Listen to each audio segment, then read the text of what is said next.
నిత్యాయ నిరవధ్యాయ సత్యానందచిదాత్మనే సర్వాంతరాత్మనే శ్రీమద్వేంకటేశాయ మంగళం. వసుదేవసుతం దేవం కంసచాణూరమర్దనం దేవకీ పరమానందం కృష్ణం వందే జగద్గురుం. కృష్ణం వందే జగద్గురుం. భగవద్గీత 2వ అధ్యాయము సాంఖ్యయోగము చివరి ఘట్టానికి చేరుకున్నాము. ఏషా బ్రాహ్మీ స్థితి పార్థ నైనాం ప్రాప్య విముహ్యతి స్థిత్వా స్యాం అంతకాలేపి బ్రహ్మ నిర్వాణం వృచ్యతి. బ్రహ్మ నిర్వాణం వృచ్యతి. ఏషా బ్రాహ్మీ స్థితి పార్థ న ఏనాం ప్రాప్య విముహ్యతి స్థిత్వా అస్యాం అంతకాలే అపి బ్రహ్మ నిర్వాణం వృచ్యతి. ఇంతవరకు మనం ఏషా బ్రాహ్మీ స్థితి, బ్రాహ్మీ సంబంధమై ఉన్నటువంటి స్థితి, మహాత్ములు పొందినటువంటి స్థితి, బ్రహ్మప్రాప్తిని పొందినటువంటి దానిని బ్రాహ్మీ స్థితి అని చెప్పని అంటారు. దీన్ని గుణి సంబంధముగా చెప్పేటువంటి అంశము. యోగం గలవాడు యోగి, జ్ఞానం గలవాడు జ్ఞాని, ధనం గలవాడు ధని అని ఇట్లా లోకంలో గుణ సంబంధం విధానం వస్తుంది. అట్లా బ్రహ్మము యొక్క సంబంధము కలిగినటువంటి వాడు బ్రాహ్మీ. గతంలో చెప్పుకున్నాము. విష్ణు సంబంధం వైష్ణవి, ఈశ్వర సంబంధం ఈశ్వరి, జ్ఞాన సంబంధం జ్ఞాని, యోగ సంబంధం యోగి. అట్లా బ్రహ్మము యొక్క సంబంధం గలవాడు బ్రాహ్మీ. కనుక బ్రాహ్మీ స్థితిని పొందినటువంటి యొక్క మహాత్ముడు ఏ మోహానికి గురికాడనేటువంటి మాటగా చెప్తూ స్థిత్వా అస్యాం దాని యందు అంతకాలే అపి బ్రహ్మ నిర్వాణం వృచ్యతి. ఈ స్థితి బ్రాహ్మీ సంబంధమై ఉన్నటువంటి స్థితిని బ్రహ్మ నిర్వాణం అనే పదంతో పోలుస్తూ ఉన్నారు. భగవద్గీతలో చాలా సందర్భాలలో పరమాత్మ ఈ బ్రహ్మ నిర్వాణం అనేటువంటి పదాన్ని ఎక్కువగా వాడుతూ ఉంటారు. లభంతే బ్రహ్మ నిర్వాణం ఋషయః క్షీణకల్మషాః. ఋషీశ్వరులు క్షీణకల్మషాః సమస్త దోషాలను వాళ్ళు పోగొట్టుకొని లభంతే పొందుతూ ఉన్నారు బ్రహ్మ నిర్వాణం. నిర్వాణం అనే పదం వాడారు. ఇట్లా ఈ నిర్వాణం అనేటువంటిది గీతలో చాలా సందర్భాలలో కూడా వాడటం జరుగుతూ ఉంటుంది. నిర్యాణం మనం సాధారణంగా లోకంలో అందరూ వాడుకునేటువంటి పదం నిర్యాణం పొందెను అంటారు. ఇది నిర్వాణం, అది నిర్యాణం చెందెను అనే మాట వాడతారు. కాబట్టి నిర్యాణం అంటే మరణం. ఇది తథ్యం. ఏది వచ్చినా రాకపోయినా మానవునికి మాత్రం మరణం అనేది తప్పనిసరిగా వస్తుంది. జీవితంలో ఎన్నో కోరుకుంటూ ఉంటాడు, ఎన్నిటిని అపేక్ష పడతాడు, ఎన్నిటినో ఆశిస్తాడు, ఏవేవో చేద్దాం అనుకుంటాడు, ఏవేవో పొందాలని చెప్పి అనుకుంటాడు, సాధించాలని చెప్పి అనుకుంటాడు. చాలా ఉంటాయి మానవునికి ఆశలు. ఏది వచ్చినా రాకపోయినా కానీ మరణం మాత్రం తప్పనిసరిగా వచ్చే విధానము. అపరిహార్యార్థే తప్పింప శక్యం కానటువంటి అంశము. ఈ మరణం అనే దానిని కూడా జయించాలని చెప్పేసి అనేది కొంతమంది ప్రయత్నం చేస్తూ ఉంటారు.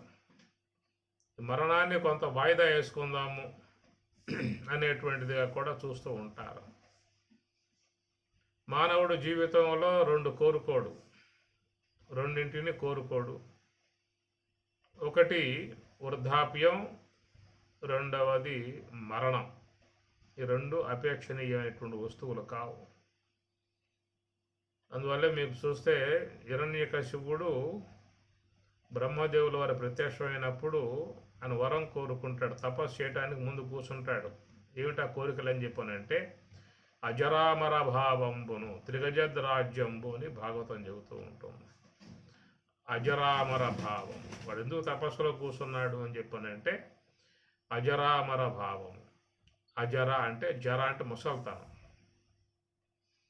ముసల్తనం రాకూడదు. అమర అంటే మర అంటే చావు అన్నమాట. చావు రాకూడదు, ఈ రెండు రాకూడదు. కాబట్టి దేవతలను కూడా ఏమంటారంటే నిర్జరులు అంటారు. దేవతలకు ఒక పదం ఉన్నది, నిర్జరులు అని. నిర్జరులు అంటే జర అంటే ముసల్తనం. ఎంతకాలం దేవలోకంలో ఉన్నా కానీ వాళ్లకు ఈ వృద్ధాప్యం అనేటువంటిది రాదు. అది అందువల్ల ఆ దేవతలు అమరులు అంటారు, నిర్జరులు అని రెండు పదాలు వాడారు. అంటే సాగు లేదు, రెండవది ముసల్దానం లేదని చెప్పాను. మరి దేవతలందరూ ముసల్దానం లేకుండా పెట్టుకున్నటువంటి వాళ్ళు ఈ మరి మానవులకి ఎందుకు పెట్టారు అనేది ఒక ప్రశ్న ఆత్మీయం. ఏమయ్యా మీరంతా నిర్జరులుగా ఇట్లా పెట్టుకుని మాకెందుకు పెట్టారు ఈ వృద్ధాప్యం అనేది ప్రశ్న. కాబట్టి ఆ ప్రకారం ఎంతకాలం ఉన్న దేవలోకంలో నవయవనంతోనే ఉంటారు అని చెప్పారు. అది ఎట్లా సాధ్యమైంది వాళ్ళకి అని చెప్పనే విషయంగా చూసినట్లయితే వాళ్ళు అమృత సేవనం చేశారు. అమృత సేవనం అనగా మరి ఆ క్షీరసాగరాన్ని మదించి దాని నుంచి వచ్చినటువంటి అమృతాన్ని సేవించారు. కాబట్టి వాళ్ళు చెబుతారు, మేము అమృతం సేవించాం కాబట్టి మేము మరి నిర్జరులము అయ్యా, ముసల్తనం లేకుండా చేసుకున్నాము అంట. ఒకవేళ మీరు మానవులు, మీకు కూడా వృద్ధాప్యం లేకుండా సాధించాలని అనుకున్నట్లయితే మీరు కూడా క్షీరసాగరం మదించి అమృతం తెప్పించుకుని తాగండి, మీకు కూడా వృద్ధాప్యం రాకుండా ఉంటుంది. మాకు అంత ఓపిక లేదని చెప్పి అంటాం మనం. కాబట్టి వాళ్ళ నాన్న తిప్పలు పడి అమృతాన్ని తీసుకొసుకుని తాగారు. కాబట్టి వాళ్ళు మరి నిర్జరులు, ముసల్తనం లేకుండా.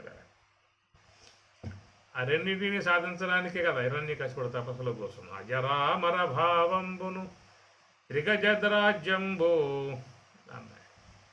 త్రిగజద్ ముల్లోకాల ప్రభుత్వం అనేది ఉండాలి. ఎదురు నిలబడే శక్తి, పోరాడగలిగేటువంటి శక్తి గలవాళ్ళు ఎవరు ఉండకూడదు.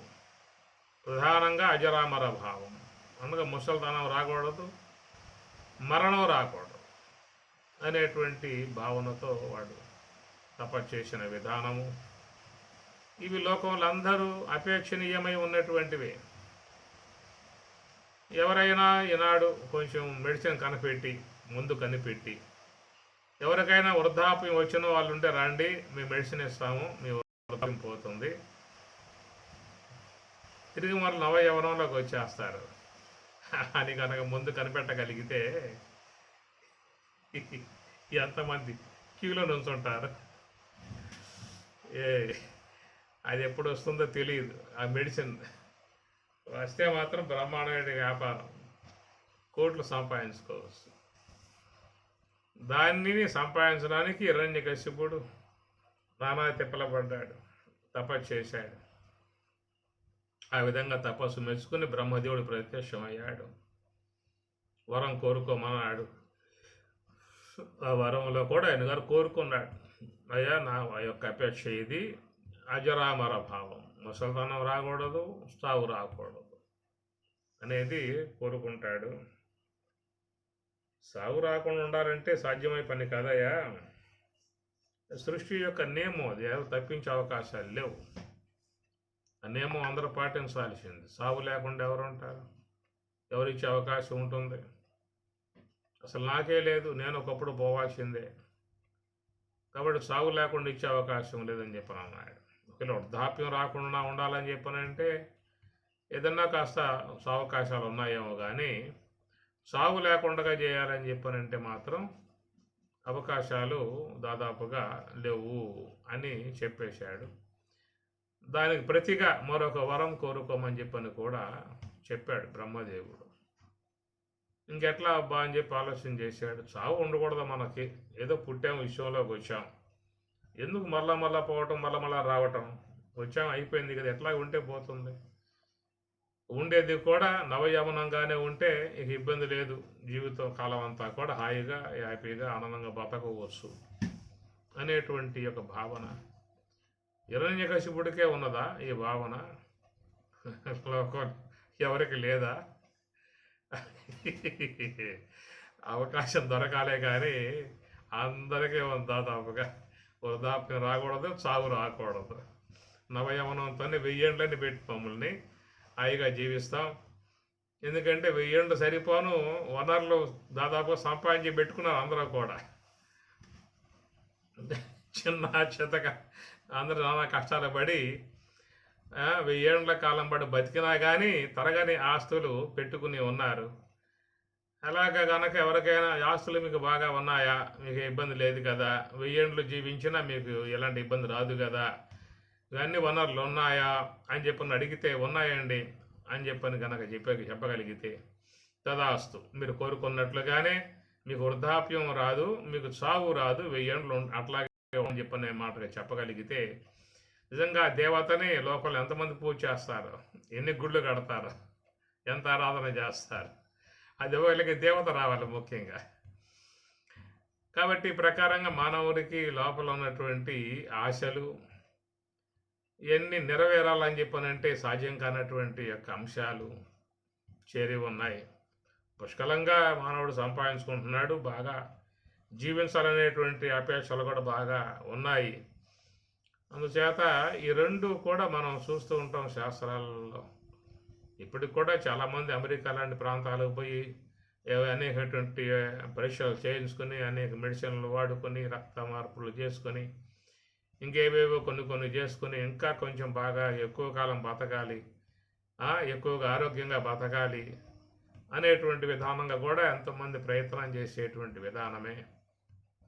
ఎన్ని చేసినా కానీ చావు అనేది మాత్రం తప్పించుకొని ఉండగలిగే అవకాశాలు మాత్రం దాదాపుగా లేవు అన్నాడు. హిరణ్యకశిపుడు కూడా తపస్సు చేసి దాదాపుగా గొప్ప వరాన్నే పొందాడు. భూమి మీద, జలంలో, అగ్నిలో, వాయువులో, ఆకాశంలో, దిక్కులలో, రాత్రిపూట, పగటిపూట, జంతువుల చేత, పాముల చేత, కప్పల చేత, చేముల చేత, దోమల చేత, ఏటి చేత చావు లేకుండా అని చెప్పేసి అని ఆ రూట్లో పోయాడు వాడు. చావు లేకుండా వరం ఇవ్వటం సాధ్యం కాదురా అని చెప్పనే మాటకి ఇవన్నీ ఎతికాడు. ఏమెతికాడు? భూమి మీద చావకూడదు, జలంలో, అగ్నిలో, వాయువులో, ఆకాశంలో, రాత్రిపూట, పగటిపూట, జీవుల చేత, కత్తుల చేత, కటారుల చేత, బలుల చేత, రావుల చేత, రాళ్ళ చేత, ఈ మొత్తం లిస్ట్ అంతా అప్పచెబుతాడు అనమాట. ఏడు చేత నాకు సాగు రాకుండా చూడవాయి చాలా అని ప్రకారంగా కూడా తిప్పలు పడ్డాడు పాపం వాడు. తిప్పలు పడ్డవాడు, వరం పొందినవాడు మరి బుద్ధిగా ఉండాలి. వర ప్రభావంతో అహంకారం, దర్పం పెరిగిపోయి ఇవాళ్ళని కొట్టి అందరిని కొడతా ఉంటే ఊరుకుంటారా? ఆ విధంగా వాడు కోరుకున్న వరం ఏమిట్రా అని చెప్పి విచారించారు.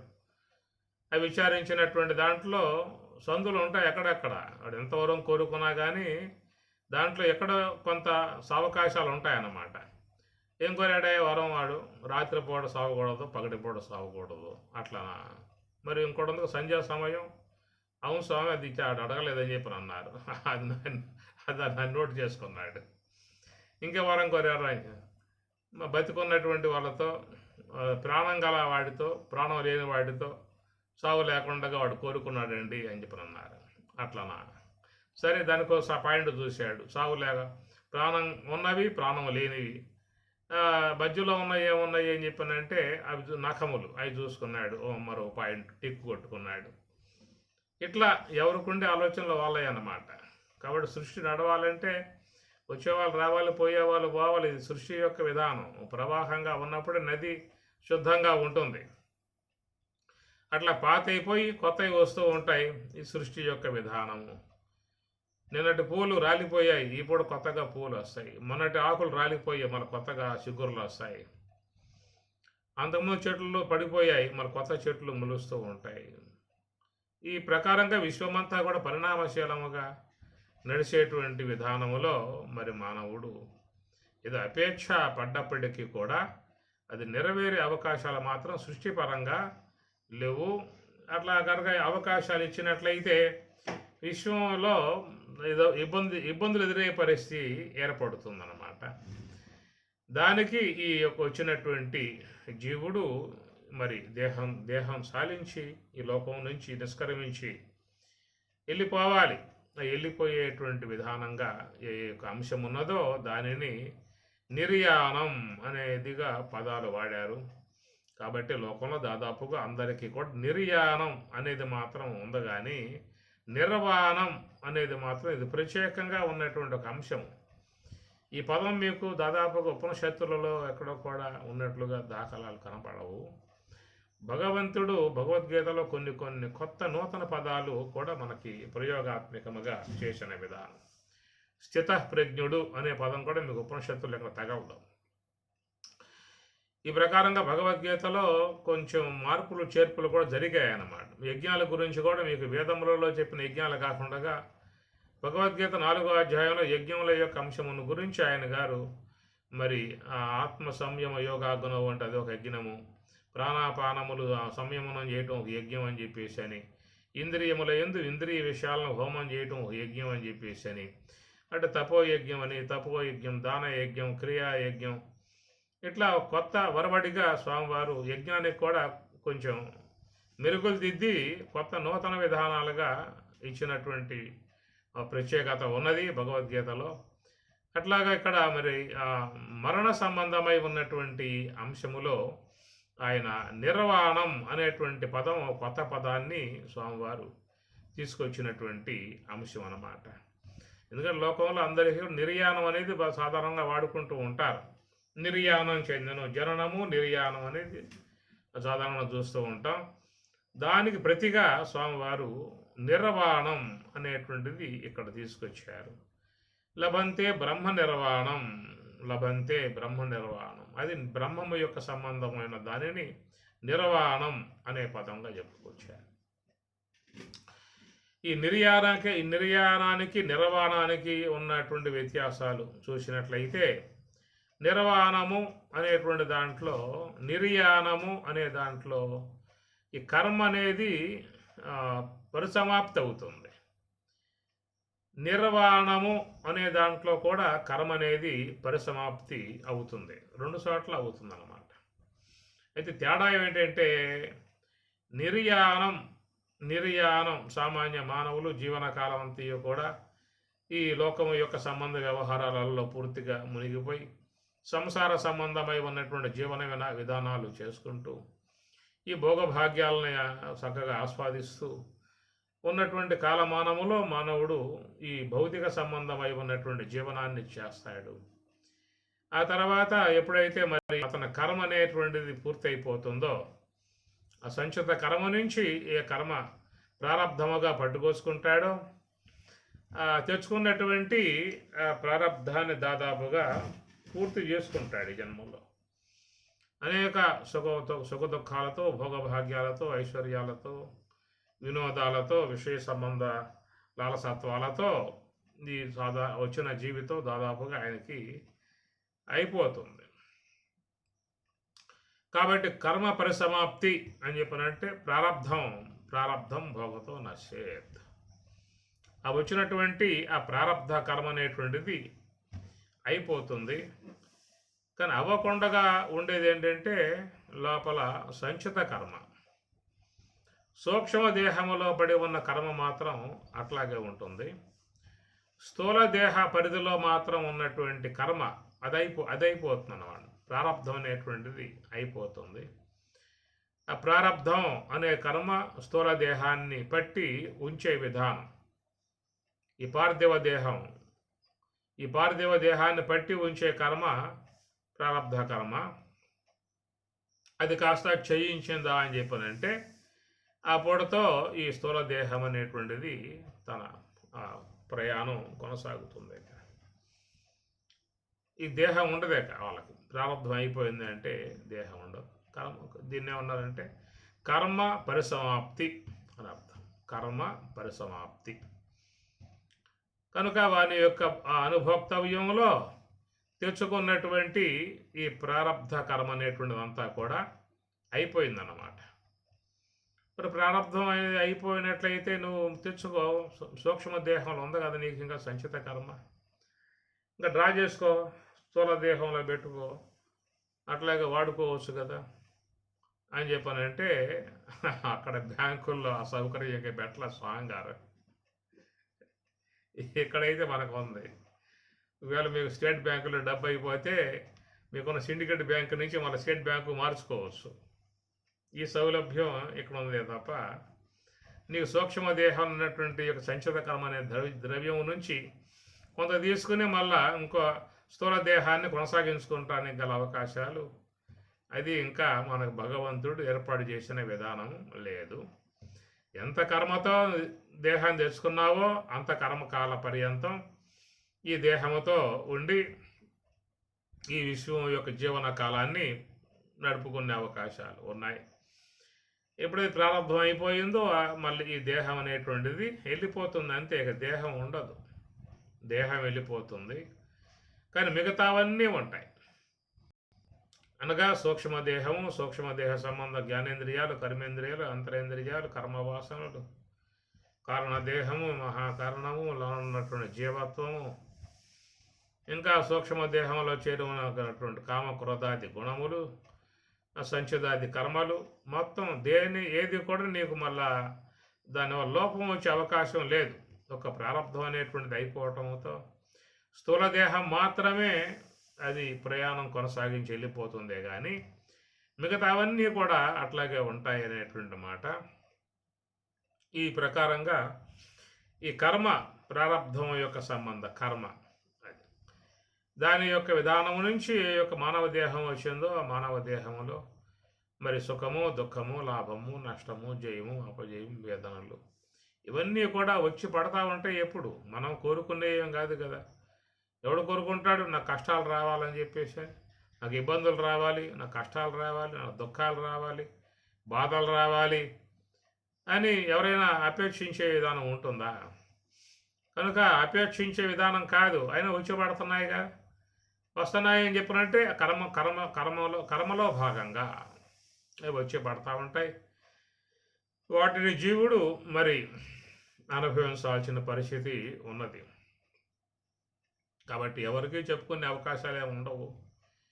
ఒకవేళ ఏమైనా తట్టుకోలేకపోతే ఆలయానికి పోయి అమ్మవారు ఉంటే అమ్మవారి ముందు కూర్చుని తన గోడంతా అమ్మవారికి వినిపించుకుని కాస్త గుండె బరువు దించుకోవడానికి అవకాశాలు ఉంటాయి. అంతవరకే తప్ప కర్మ మాత్రం దాన్ని తీసేసే అవకాశాలు ఎవరికి కూడా ఉండదు. ఈ ప్రకారంగా మరి ఆ కర్మ పరిసమాప్తి అనే విషయం ఏంటంటే ప్రారబ్ధ కర్మ అయిపోవటము అనే అంశం. అది అయిపోవటంతో మరి ఈ స్థూల దేహం కాస్త పోతుంది. జీవుడు యథావిధిగా తన ప్రయాణాన్ని యథావిధి కొనసాగించుకునే విధానం చేసుకుంటాడు. ఇది నిర్యాణములో ఉన్నటువంటి విధానము. ప్రారబ్ధ కర్మ అనేది మాత్రమే పరిసమాప్తి. ప్రారబ్ధ కర్మ మాత్రమే అయిపోవటము, ఈ జీవుడు ఈ దేహం నుండి నిష్క్రమించటము, యథావిధిగా మళ్ళా ప్రయాణానికి సిద్ధపడటం. వాడు అక్కడి నుంచి మళ్ళా ఆ కర్మానుగుణ్యంగా వాడు ఏ దేహం వైపుకి ఏ జీవిలో ప్రవేశించాల్సి ఉంటుందో అదంతా మళ్ళా ఆ కర్మశేషముగా జీవుడు ప్రయాణం చేసే విషయంలో కూడా చెప్పుకొచ్చేటువంటి మాట తృణజలోక న్యాయము అని అన్నారు. గడ్డి పురుగు ముందు పాస పట్టుకుని వెనకాల పాస వదిలిపెడుతుంది అని ఈ విధంగా ఉదాహరణ చెప్తారు. అట్లా జీవుడు కూడా ఈ దేహం వదలగానే ఎమ్మటి ఇంకో దేహాన్ని పొందుతాడు. ఇది తృణ జలోక న్యాయముగా చెప్పుకొచ్చిన మాట ఇది. తృణ అంటే గడ్డి పరక, జలోక అంటే ఆ గడ్డి మీద నడిచేటువంటి ఒక పురుగు అన్నమాట. అది ముందు పాస పట్టుకుంటుంది, వెనకాల పాస వదిలిపెడుతుంది, గడ్డి పరక వదిలిపెడుతుంది. అట్లాగా ఈ జీవుడు కూడా కొంత మరి ఈ కర్మశేషాలతో మునిగి ఉన్నటువంటి జీవులు, వారికి లోకాంతర గమనం అనేటువంటిది ఏమి ఉండదేక.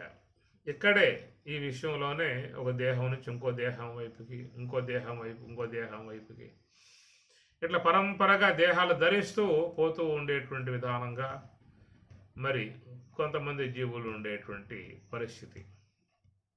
ఎందుకంటే వాళ్ళ కర్మ అనేటువంటిది ఆ ప్రకారంగా ఉన్నది.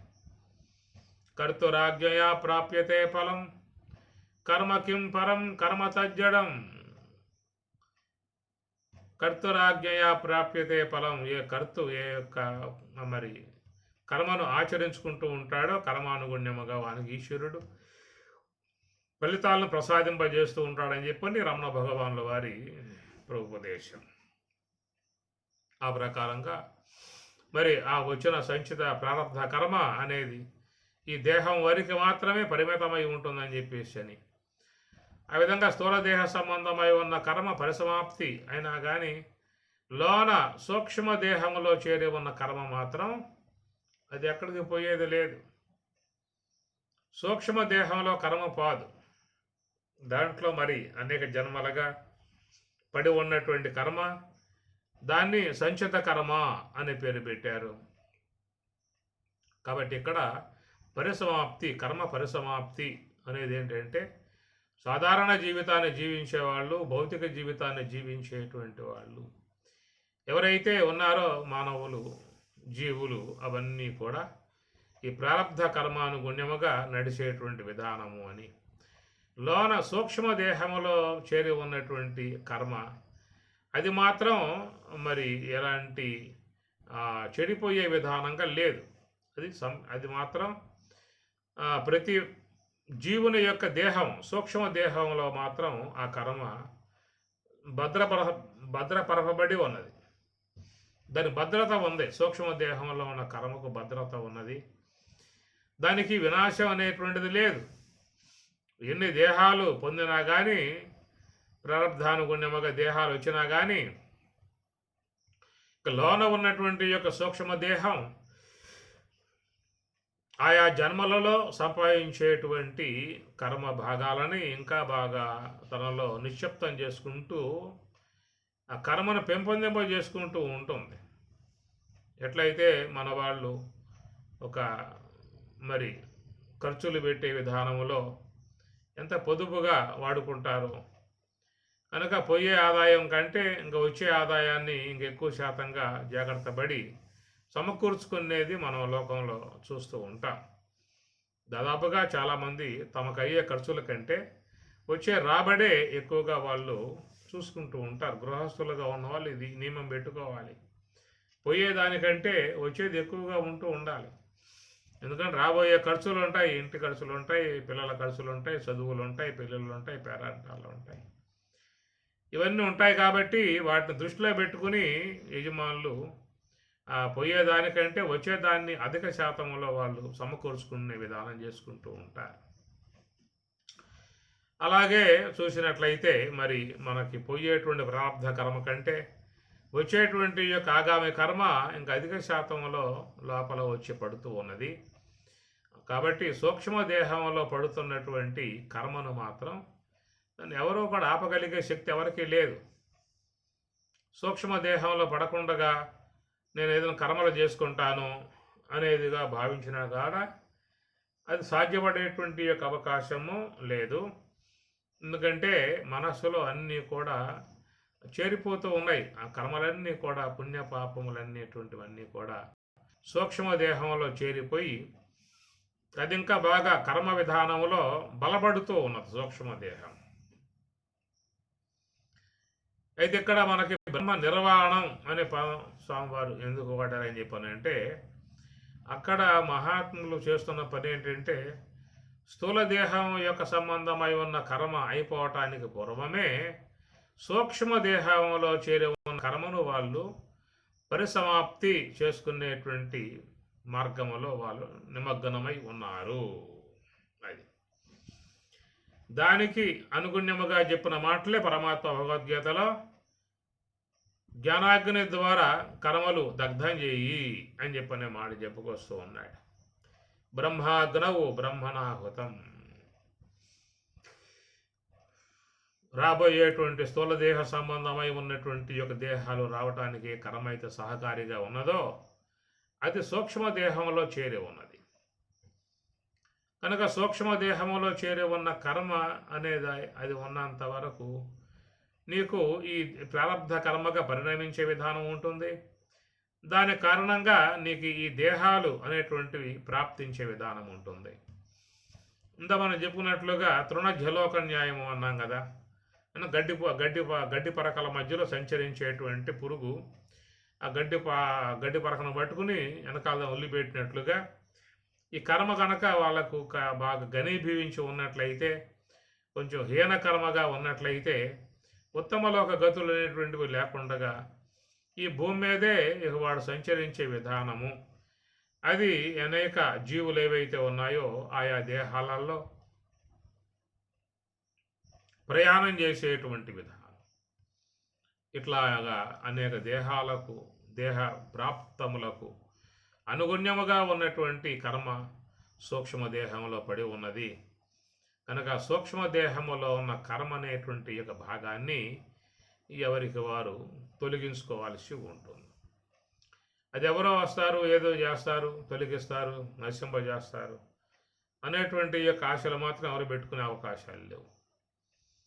ఇంకెవరెవరో వస్తారు, మేము తీసేస్తాం కర్మని, మీ పాపాలను బాగుపడతాం, మీరు చేసుకున్న కర్మలను తీసేస్తాం, మిమ్మల్ని మేము రక్షిస్తాం, కాపాడుతాం అని కొంతమంది భరోసా ఇచ్చి మాట్లాడుతూ ఉన్నటువంటి విధానంలో చాలామంది వాళ్ళ మాటలకు మోసపోయి నిజమేనేమో మనం చేసిన కర్మలన్నీ ఉన్నాయి కదా, అవన్నీ ఆయన పోగొడతా అని చెప్పని విధానం చెబుతూ ఉన్నాడు. మనకు ముందు ఇంకా ఇబ్బందులు పడే అవకాశాలు ఏమి ఉండవు ఇక అని చెప్పని కూడా వాళ్ళు చెప్పేటువంటి యొక్క మాటలను నమ్మి ఎంతోమంది తమ యొక్క విలువైనటువంటి ద్రవ్యాలని సమర్పించి పోతున్నటువంటి విధానము. ఏదో మాకు పోతాయి తీసేస్తా అని చెప్పి అంటున్నాడు అని ఆశ అన్నమాట. కానీ అట్లా తీసేయగలిగే శక్తి వాడికి లేదు. అసలు వాడి కర్మే వాడికి తీసేసుకోవడానికి వాడెంతో కష్టపడాల్సి ఉంటుంది. నీ కర్మ ఏం చేసి పడేస్తాడు. కాబట్టి వాళ్ళు అదొక మనకున్నటువంటి వీక్నెస్ అన్నమాట. ఏవో కర్మలు చేశాము, ఏవో పాపాలు చేశాము, వాళ్ళని బాధించాం, వీళ్ళని బాధించాం, అది వ్యాపారం చేసాం, ఎంతమందిని ఇబ్బంది పెట్టాం, దాచుకున్నాం, ఈ కర్మ అంతా ఏం కావాలి అనే భయం లోపల ఒకటి ఉంటుంది. కాబట్టి ఆ భయానికి అనుగుణ్యముగా కొంతమంది తయారవుతారు. అది లోకంలో ఏ విషయం కాడ భయపడుతూ ఉన్నారో ఆ విషయం కాడ వాళ్ళు వచ్చి భయపడమాక, మేము ఉన్నాము, మేము చక్కదిద్దుతాము, మరి సరి చేస్తాము, ఆ పాపాలు మొత్తం మేమే తీసి పక్కన బారేస్తాము అని ప్రకారంగా చెప్పడంతో వాళ్ళు కూడా దానికి సుముఖం చూపిస్తారు. ఎందుకంటే జీవితంలో వాళ్ళకి బాధిస్తూ ఉంటుంది. మరి ఇన్ని చేశాము, ఇన్ని ఘోరాలు చేశాము, అవన్నీ తర్వాత కాలంలో ఎలాంటి పరిణామాలుగా వస్తాయో, ఎలాగా మనం అనుభవించాల్సి ఉంటుందో అనేది వాళ్ళలో కలిగినటువంటి యొక్క భయ వాతావరణము. ఆ భయ వాతావరణం రావడం కారణం ఏంటంటే మనం చూసే దృశ్యాలు, సినిమాల్లో వచ్చే అంశాలు, పురాణాలలో వచ్చే అంశాలు, మన కావ్య అంశాలన్నీ కూడా వింటున్నాం. కాబట్టి మనసులో పడటం వల్ల ఆ భయాలకు గురి కావడంతో ఎమ్మటే వాళ్ళు రెడీ వచ్చేస్తారు. మేము ఉన్నాము, నువ్వేం భయపడవలసిన అవసరం లేదు, ఆ పాపాలు మొత్తం మేము తుడిచి పారేస్తాం, కడిగి పారేస్తాం, కాబట్టి ఎంత ఖర్చు అవుతుంది, ఎంత సమర్పించుకోవాలి అనేది ఎక్కడైతే ప్రాబ్లం అనేటువంటిది కనబడుతుందో దాన్ని సాల్వేషన్ చేయడానికి నీకు ఎమ్మటే పక్కన వచ్చేస్తారు, ఎమ్మటే రెడీగా ఉంటారు వాళ్ళు కూడా. ఎందుకు వాళ్ళకి కొంచెం చిల్లర పడుతుంది కదా, కొంత అమౌంట్లు వస్తాయి కదా, వచ్చేస్తారు. నాయనా రా, నీకు మోక్షం కావాలని చెప్పి కోరుకుంటున్నావు కదా, మోక్షాన్ని నేను ఇచ్చేస్తాను నీకు.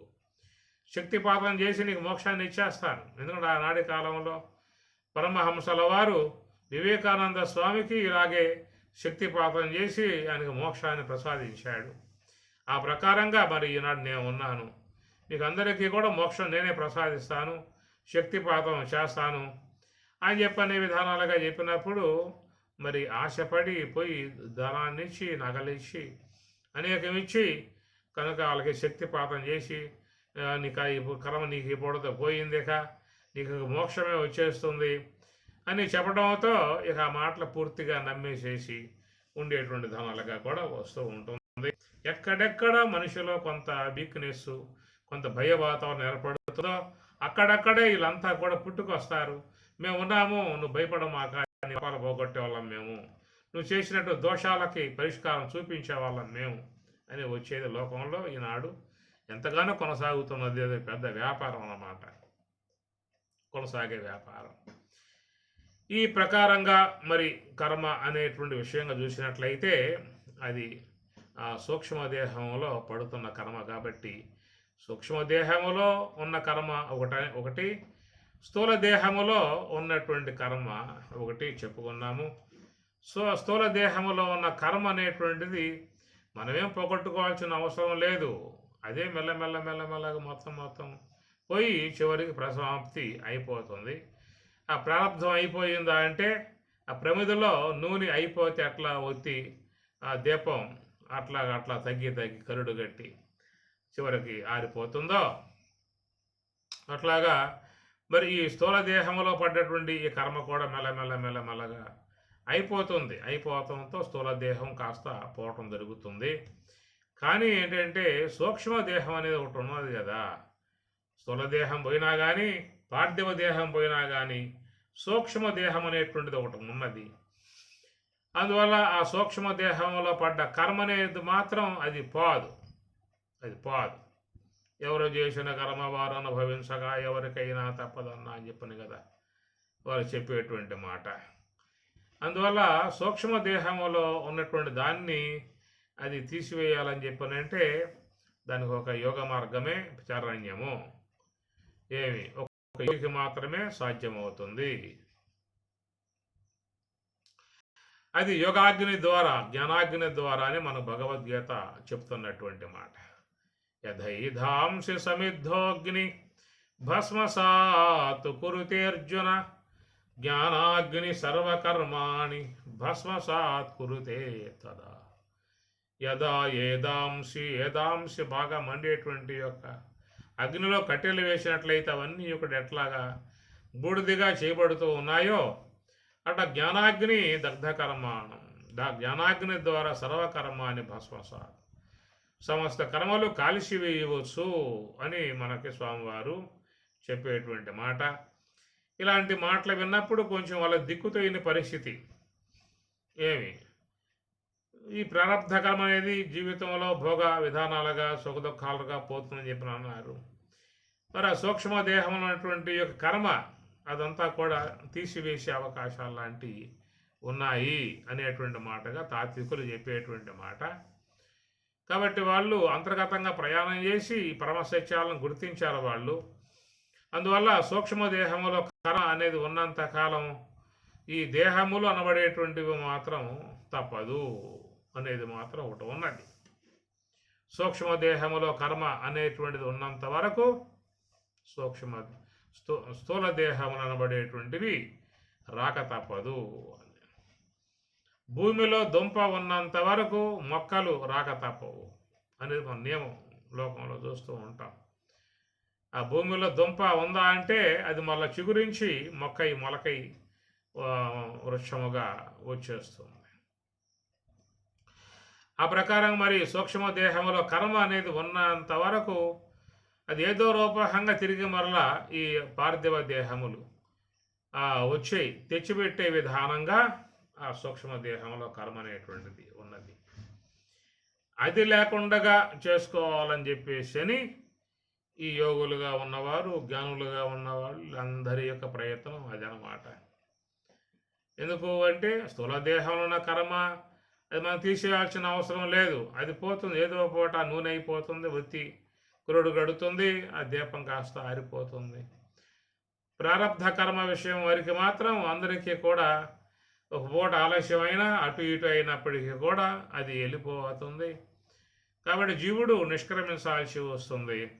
నిష్క్రమించేటువంటి యొక్క అంశము కానీ చెప్తూ వాళ్ళు అది నిర్యాణం అనేటువంటి మాటగా చెప్పుకొచ్చారు. అందువల్ల ప్రారబ్ధం మాత్రమే అవగొట్టుకుని నిర్యాణం పొందుతావా, లేక సూక్ష్మ దేహములో ఉన్నటువంటి సంచితాది కర్మలను తొలగింపజేసుకొని నిర్వాణం అనే దాన్ని పొందుతావా అనేది ఎవరికి వారు నిశ్చయించుకోవాల్సినటువంటి అంశము. కాబట్టి ఒకసారి కూర్చోండి, బాగుగా విచారించుకోండి. మనం నిర్యాణం పొందుదామా, నిర్వాణం పొందుదామా అని చెప్పని కూడా ఎవరికి వారు విచారించుకోవాల్సి ఉంటుంది. ఏమి నిర్యాణం పొందాలని చెప్పనంటే ఇంకా మనం విచారించాల్సిన అవసరం లేదు, ఏ సాధన చేయాల్సిన అవసరం లేదు, ఏ గురువుల వద్దకు పోయి ఉపదేశాలు పొందాల్సిన అవసరం లేదు, ఏ తాత్విక సంబంధమై ఉన్న చింతన సత్సంగాలు చేసే అంత అవసరం లేదు. తప్పనిసరిగా వస్తుంది, నిర్యాణం అనేది మాత్రం తప్పనిసరిగా వస్తుంది. అది ప్రారంధం అయిపోవటంతో అది అందరూ కూడా పొందుతారు. కాబట్టి ప్రకారముగా మరి ఈ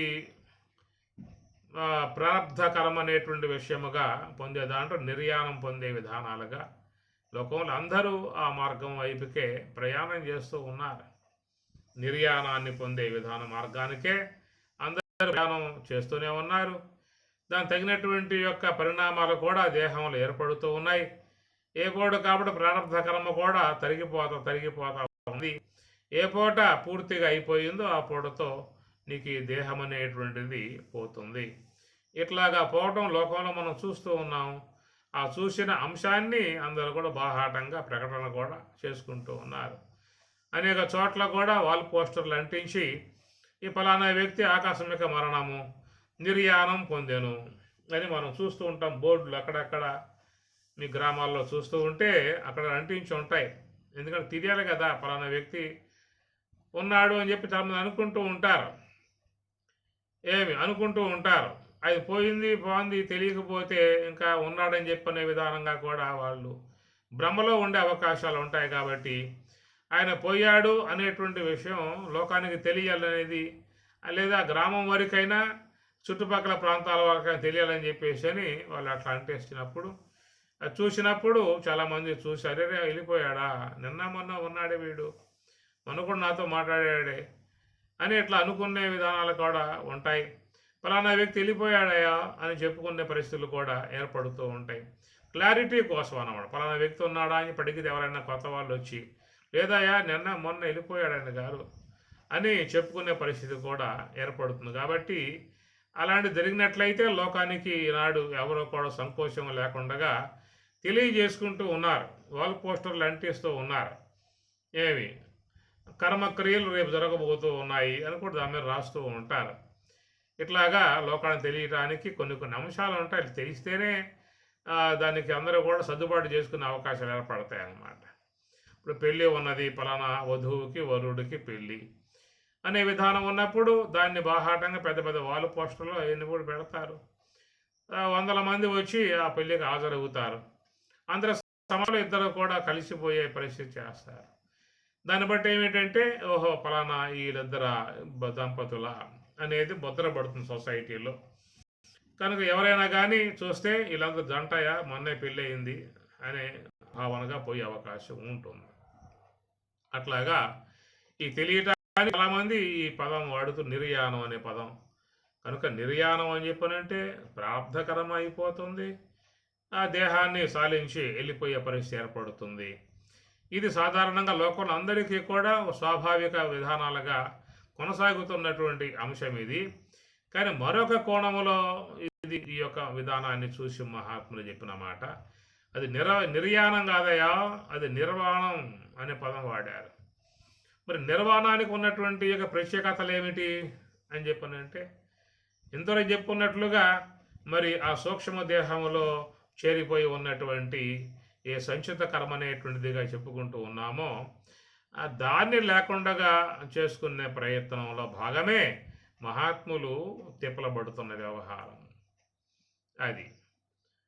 కనుక సూక్ష్మ దేహములో ఉన్న కర్మ ఉన్నంత వరకు ఈ పార్థివ దేహముల యొక్క బెడద తప్పే అవకాశాలు లేవు. భూమిలో మరి ఏదన్నా మూలం ఏరు ఉంటుంది కదా, చెట్టు కొట్టేస్తే దాని సంబంధమై ఉన్నటువంటి మూలాలు భూమిలో ఉన్నప్పుడు మళ్ళా కాస్త చినుకులు పడగానే చిగురించి ఎమ్మటే ఆ కొమ్మలన్నీ కూడా పైకి వచ్చేస్తూ ఉంటాయి. ఎన్నిసార్లు కొమ్మలను కొట్టేసుకుంటూ ఉండుగాక తిరిగి మరలా అవి పెరుగుతూనే వస్తూనే ఉంటాయన్నమాట. ఆ ప్రకారముగా మరి ఈ సూక్ష్మ దేహములో ఉన్నటువంటి కర్మ ఉన్నంత వరకు మరి ఈ స్థూల దేహములు అనబడేటువంటి మొక్కలు అవి వస్తూనే ఉంటాయి. దాన్ని మహాత్ములు దృష్టిలో పెట్టుకొని ఈ ప్రకారంగా ప్రారంధ కర్మ చేసుకోవటం, ఆ దేహం సాలించుకోవటం, తిరిగి మళ్ళా కర్మను పొందటం, మళ్ళీ ఇంకో దేహం ధరించటం, ఆ వచ్చినటువంటి జన్మ అనుకూలంగా ఉంటుందో ప్రతికూలంగా ఉంటుందో, ఇబ్బందులకరంగా ఉంటుందో సబ్బందులకరంగా ఉంటుందో, కలిగి ఉంటుందో అవకాశాలు లేకుండా ఉంటుందో, కుగ్రామాల్లో పడతాము, పట్టణాల్లో పడతాం, అరణ్యాల్లో పడతాం, తెలియకుండా వ్యవహారం అయిపోయి ఈ ప్రకారంగా ఈ జనన విషయంలో మరి జీవుడు పొందేటువంటి యొక్క ప్రమాదాలు అవి ఎక్కడ అంటే సూక్ష్మ దేహంలో చేరి ఉన్నటువంటి కర్మ అది ఉన్నంత వరకు ఈ దేహం అనబడేటువంటివి తప్పవు. నీ దుంప దెగ అని చెప్పని మాట లోకంలో పాడుతూ ఉంటారు. కాబట్టి దుంప దెగ అని చెప్పనంటే ఏమిటి అంటే మా సూక్ష్మ దేహం ఉన్నటువంటి కర్మ దుంప తెగాలి. తెగ్గలిగితే కదా వాడికి ఇక మళ్ళీ దేహములు రాకుండా ఉండే అవకాశాలు ఉంటాయి. లేదంటే మేము రోజు కూడా జపం చేస్తూ ఉన్నాం, అహం బ్రహ్మాస్మి అహం బ్రహ్మాస్మి అహం బ్రహ్మాస్మి రోజు జపం చేస్తూ ఉన్నామండి. లక్షల అక్షరాలతో జపం చేస్తూ ఉన్నాము మేము బ్రహ్మము బ్రహ్మము బ్రహ్మము అని. మరి మాకెందుకు ఉంటుంది కర్మ అనేటువంటి మాటకి కూడా భావించుకోవచ్చు. కనుక నువ్వు కేవలం భావమాత్రముగా నువ్వు చేసేటువంటి ఈ జపం వల్ల లోన సూక్ష్మ దేహంలో ఉన్నటువంటి కర్మ అనేది పోగొట్టగలిగే అవకాశాలు దీనికి లేదు. ఏమి ఇది లోకంలో చాలామంది ఇది మార్గం పట్టుకున్నారు. అహం బ్రహ్మాస్మి అహం బ్రహ్మాస్మి అహం బ్రహ్మాస్మి అనే విధానం ఉన్నట్లయితే చాలయా నీకు ఒక మోక్షం అనేటువంటిది వచ్చేస్తుంది. నిరంతరముగా నువ్వు దాన్నే ఉచ్చారణ చేసుకుంటూ ఉండాలి. జ్ఞాన విధానములో అహం బ్రహ్మాస్మి అది మహావాక్యం, అది చాందోగ్యోపనిషత్తు మహావాక్యం.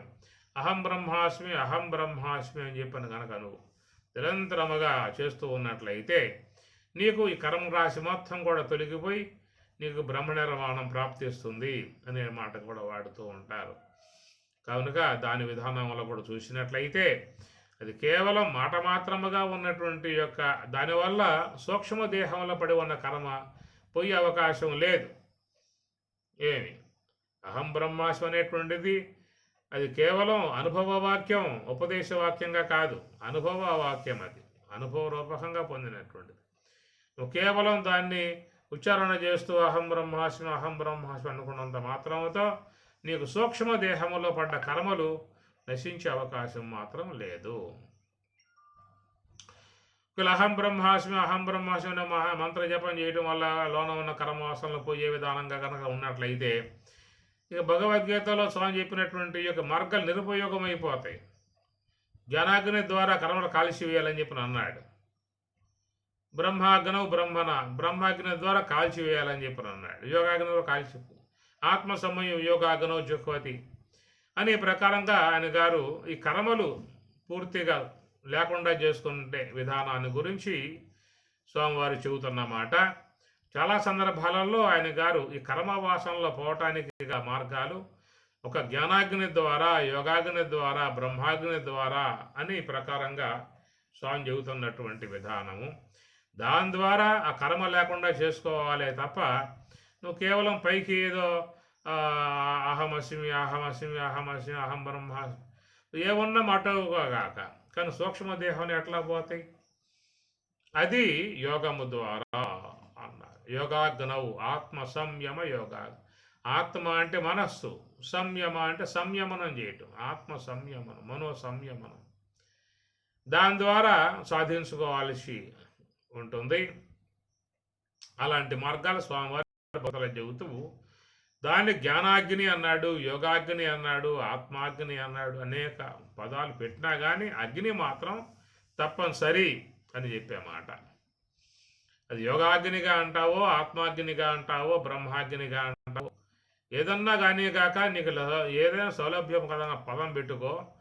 కాబట్టి ఈ ప్రకారంగా లోపల సూక్ష్మదేహం లోపల మరి జ్ఞానాగ్ని అనబడేటువంటి యోగాగ్ని అనబడేటువంటి ప్రజ్వలిస్తేనే సూక్ష్మదేహంలో ఉన్న కలమలు పూర్తిగా తొలగిపోయే అవకాశం ఏర్పడుతుంది. ఈ ప్రక్రియను లోకంలో యోగులుగా ఉన్న వాళ్ళు చేస్తూ ఉన్నారు.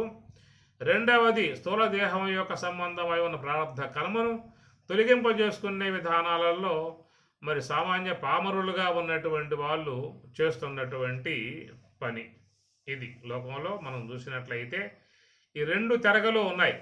ఏమిటంటే స్థూల దేహ సంబంధమై ఉన్న ప్రారంధాన్ని పూర్తి చేసుకుని దేహం నిష్క్రమించి వెళ్ళిపోవటమా, లేక మహాత్ములు చెప్పిన మాటలను అధ్యయనం చేసి సూక్ష్మ దేహంలో పడి ఉన్నటువంటి సంచిత కర్మాదులను జ్ఞానాగ్ని అనబడే దాని ద్వారా, యోగాగ్ని అనబడే దాని ద్వారా దాన్ని దగ్ధం చేసి పూర్తిగా లేకుండా చేసుకుని వెళ్ళిపోయే పరిస్థితి అనే విధానాల్లో మరి సూక్ష్మదేహ కర్మను పూర్తిగా లేకుండా నశింపజేసుకుని పోయేదిగా ఉన్నటువంటి వాళ్ళనేమో నిర్వాణం అనేది అది వాళ్ళకు వర్తించేటువంటి అంశము. ఇక అలాంటి ఆధ్యాత్మిక మార్గంలో, యోగ మార్గంలో, జ్ఞాన మార్గాల్లో ప్రయాణం చేయగలిగేటువంటి ఓపిక లేకుండా ఉన్నటువంటి వారు ఈ దేహము యొక్క సంబంధమై ఉన్న ప్రారంధ కర్మను మాత్రమే పరిసమాప్తి చేసుకుని ఈ దేహమును నిష్క్రమించి మళ్ళా వాడు వెళ్ళిపోతూ ఉన్నాడు. కాబట్టి వెళ్ళిపోయే విధానాల గురించి మనకు ఇక్కడ నిర్వాణము, నిర్యాణము అనేదిగా మనకి వాడబడుతూ ఉన్నాయి. అందరికీ దాదాపుగా చాలామందికి నిర్యాణం అనేది మాత్రం తెలుస్తుంది. ఎందుకంటే ఎవరైనా చనిపోతే వాల్ పోస్టర్ల మీదో లేకపోతే కార్డుల మీదో ప్రింట్ వేసి అందరికీ పంచుతున్న విధానం కాబట్టి జననము, నిర్యాణం రెండు ఉంటాయన్నమాట అక్కడ.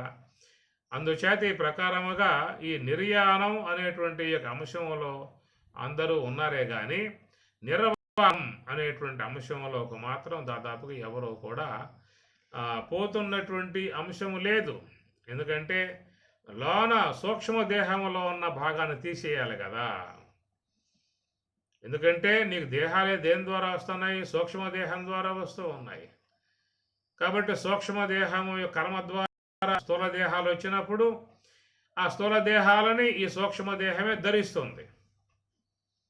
ధరించి ఇక అక్కడి నుంచి ఆ సూక్ష్మదేహము తన ఇంద్రియ విస్తరణ చేసుకుని ఈ లోకంలో ఉన్నటువంటి అనేక రకమైనటువంటి భోగాలని అనుభవించేటువంటి విధానముగా ప్రయాణము చేస్తున్నటువంటి పరిస్థితి ఇది.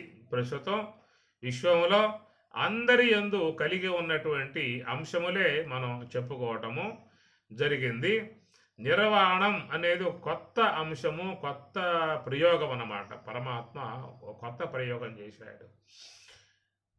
దానికి లోకంలో వాడబడే దానికి ఉన్న వ్యత్యాసాలు చూసేంతవరకు మనము. కాబట్టి ప్రకారముగా లోకంలో అందరికీ కూడా స్వతసిద్ధముగా స్వాభావికముగా వచ్చేటువంటి విధానము నిర్యాణం. దానికోసం ఎవడో ప్రయత్నం చేయాల్సిన అవసరం లేదు.